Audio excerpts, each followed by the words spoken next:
Good day everyone. So karon atong buhaton is mag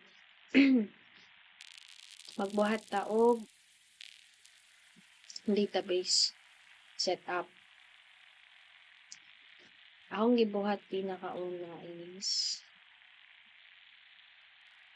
nag-download ko og WAMP.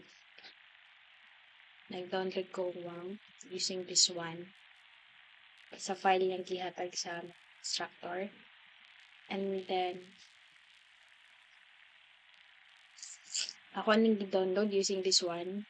And then pag-download na ko, ingani ang mogawas kani. Kung ano siyang gipindot niya. Pag ito nimo diri, pag pindot nimo ana, naay makagawas nga ing ani. Kani siya. PHP may admin, and then imahang ikuan lang ibutang dito. Akong ibutang ganiya is root. And then wala na ko nagbutang og password.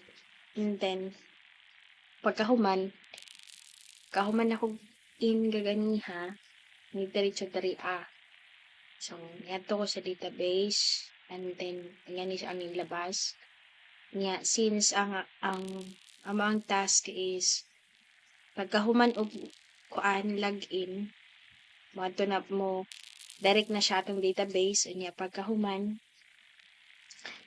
nagbuhat ko og kuan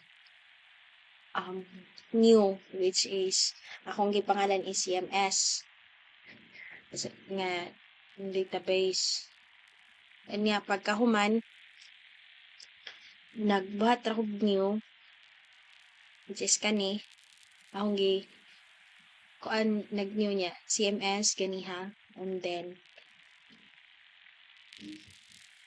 pagkahuman ato nagbuhat na pod og another kanigod sulod aning CMS, which is kani user, student, clearance status, clearance request, and then clearance officers. Ang kaning clearance user ang kaning sila kaganiha giunsa na ko siya pagbuhat niadto ako sa CMS. Niya pag adto na ko ganiha nagbuhat ko diri sa table name, which is for example akong ibutang ari is login. And then ang login is duha ra man ka kuan na, di ba? Username then password. Ani siya. Dari ang iwang kuanon is username. Yeah, dari is password. Ingan na lang. Yeah, mao na akong gibuhat ganiha nagsag kanang nagbuhat ko og new ang kani ako ang na kuan. Kani ako ang na buhat kaning 5 ka buok.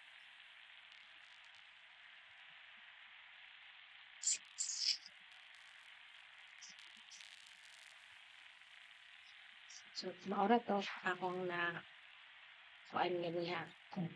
Nabuhat. Maura ni sila ka buok.